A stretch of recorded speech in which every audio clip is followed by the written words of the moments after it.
महागणाधिपतये नमः। सदाशिवसमारम्भां शंकराचार्यमध्यमाम् अस्मदाचार्यपर्यन्तां వందే గురుపరంపరాం. శ్రీమాత్రే నమః.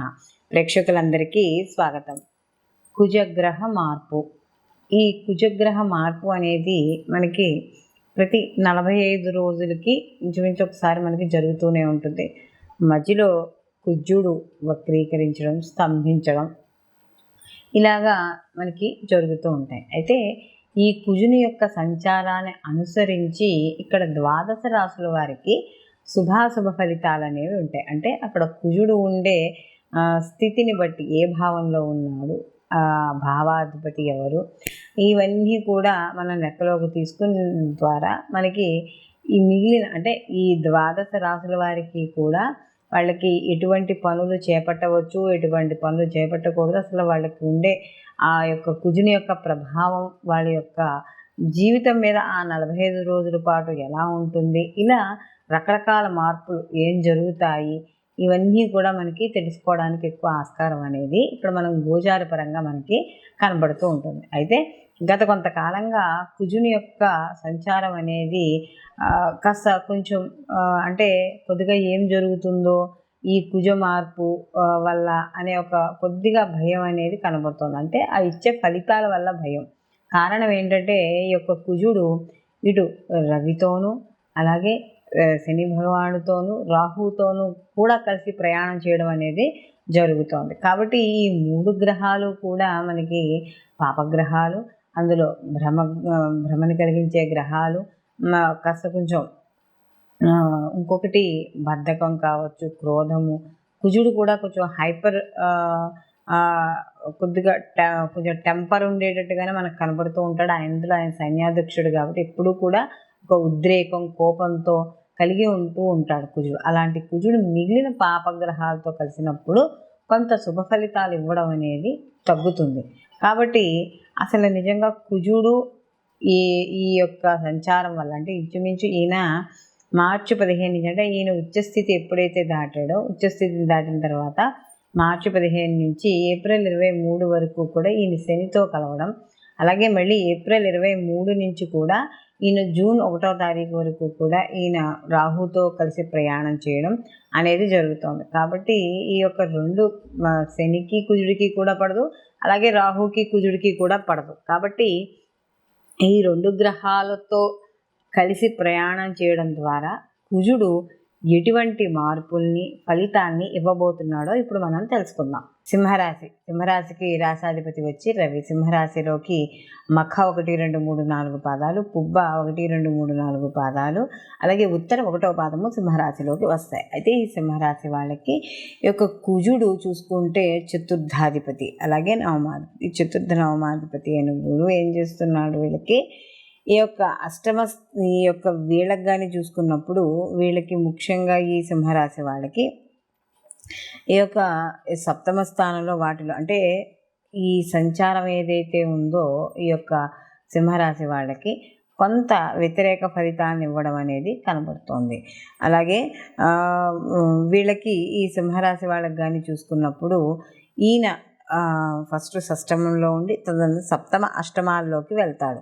ఎప్పుడైతే షష్టమ అష్టమాల్లోకి వెళతాడో వీళ్ళకి అప్పుడు ఈ షష్టమ అష్టమాల్లోకి వెళ్ళినప్పుడు జీవిత భాగస్వామి విషయాల్లో వాటిల్లో కొంత అంటే ఇప్పటి వరకు షష్టమ స్థానంలో ఉండి శుభ ఫలితాలు పొందిన సింహరాశి వాళ్ళు ఎప్పుడైతే ఆ సప్తమంలోకి వెళ్ళిందో కాస్త వ్యతిరేక ఫలితాలు పొందడం అనేది జరుగుతుంది. జూన్ 2 వరకు కూడా ఈ యొక్క కుజుడు పెద్దగా వీళ్ళకి అనుకూలమైన ఫలితాన్ని ఇవ్వబోడు. ఎందుకంటే సప్తమ స్థానం అనేటప్పటికీ కాస్త నేత్రానికి సంబంధించి అంటే కంటికి సంబంధించిన ఇబ్బందులు, కాస్త భార్యాబిడ్డలతో కావచ్చు, స్పౌస్తో కావచ్చు, ఏ రకంగానైనా సరే మొత్తానికి ఇంట్లో కుటుంబ సభ్యులతో భేదాభిప్రాయాలు రావడము, స్త్రీలకైతే ముఖ్యంగా గర్భ సంబంధిత ఇబ్బందులు రావడము, అలాగే ఎప్పుడూ కూడా ఒక మంచి మాటలు వినలేకపోవడం, లేకపోతే ఇంట్లో చుట్టుపక్కల ఎప్పుడు ఎవరో ఒకరు గొడవలు అవుతూ ఉండడం, వాళ్ళు కొట్టుకుంటూ ఉండడం, వాళ్ళు పిచ్చి పిచ్చి మాటలు మాట్లాడడం, ఇలా ఏదైతే ఉందో ఇలాంటి వాతావరణం అంతా కూడా ఈ 7వ స్థానంలో ఈ యొక్క కుజుడు యొక్క సంచారం వల్ల జరుగుతోంది.